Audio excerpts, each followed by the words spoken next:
The Joe Rogan Experience. We have an idea. I actually brought some Sanskrit to show you. You want to see some Sanskrit? Hell yeah. Can you put it up on the screen? It's under the Soma tab. Oh, look at how beautiful that is. There it is. Their language, writing it in Sanskrit, God, it's so pretty. Do you want me to read it for you? Please, you can read that? Yeah. So this was my major in college. So in the very middle there, you can see Imam Mindra Gavashira Yavashira Channa Pisha Akatya Varshabhihi Sutama. And what he's saying there is this is from the Rig Veda. Right, and it's the oldest literature in Western civilization. We think it's among the Indo-European languages. It's the oldest recorded literature that we have. It could be 1500 BC, 1700, perhaps much earlier, like the Iliad and the Odyssey in Greek. This is the mother tongue of all the Indo-European languages. And what they write about a lot is soma, which is both a god and the juice that is pressed from this god. And what they're talking about there is making this ritual potion, very much like the kukion that we find among the ancient Greeks. And here, soma is described as a mixed potion. Yavashira means mixed with barley. Gavashira, from Sanskrit go, gava is milk, mixed with milk. And so I've read all the theories that you have about what soma was, whether it was the Amanita muscaria mushroom or some psilocybin-containing species or DMT. The way they describe soma here is always a mixed potion, which, so in this case, mixed with barley and milk. So that would be an ergot, some sort of... Already they're mentioned, I mean, and so that's what Rock Hoffman and Wasson were saying in 1978. We have literature from the 7th century BC. It's called the Hymn to Demeter, where they record these ingredients. Of what the kukion was. You asked, like, where's the actual evidence? So in the 70s, we didn't have much. It starts with the literature, which is what classicists do. And so there's this hymn to Demeter that was discovered in 1777, a year after we declare our independence from Graham's people. And what they found in there in line... Sorry, Graham. We're in Texas, man. Absolutely. Well done. I'm all for independence. I'd like to be independent of my own country if possible as well. Well, Texas is taking refugees at the moment, is it not? Well, that's what's happening here. That's why we're here. We're refugees from the country of California. Exactly. This nation state of California. So why do we know why they combined it with milk? Was it just so that it was easier to consume? That's what we don't know. We don't know why the kukion was this mixed thing either. But so in the Hymn to Demeter, they record these ingredients. It's alfi, which is barley, hudor, which is water, and blechon, which means mint. And that's all we had. So it doesn't say milk? You didn't say milk? That was in soma. In soma. Yeah. Oh, I'm sorry. Which they mix with all kinds of things, and not just barley and milk, but also honey. As a matter of fact, soma is often identified with madhu, which is honey in Sanskrit. McKenna speculated that there was a transfer in culture of psychedelic-based culture to an alcohol-based culture based on climate change and also based on preserving things in honey. And that honey would create mead, and mead, which, if people don't know, is an alcohol beverage that's actually made with honey. Do you think that this was the case with the use of honey as well, that is used as a preservative, or was it used to make it taste better or more palatable? We don't know. We don't know. That's the problem when we're talking about ancient plants and fungi, plants especially. We don't know what plants they're talking about. So the ancient literature records all kinds of plants across the languages. But if I could jump in, Joe, you're absolutely right. There was secrecy that surrounded the use of these potions in the ancient world.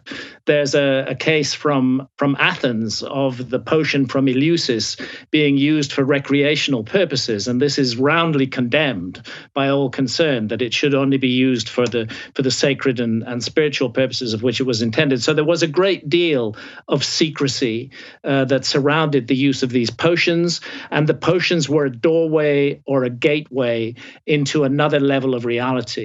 And what's fascinating from Eleusis and many other ancient accounts is the way that people come back having lost their fear of death, that they don't regard death as the end anymore. It's just another stage on the journey, just the beginning of the next great adventure. It's Brian is absolutely right to draw attention to the modern work with psilocybin. And again, we find people who are terminal cases who are imminently facing death, losing their fear of death as a result of using psilocybin. So we can begin to see connections between what we understand about these extraordinary substances in the modern world and how the ancient world used them. That does seem to be a universal theme. This theme of alleviating the fear of death, and this comes up constantly with people that I know personally that have had these psychedelic experiences. They say, "Well, I feel like I went to heaven," or "I feel like now I understand why people believe there's this perfect afterlife." That I've actually experienced it.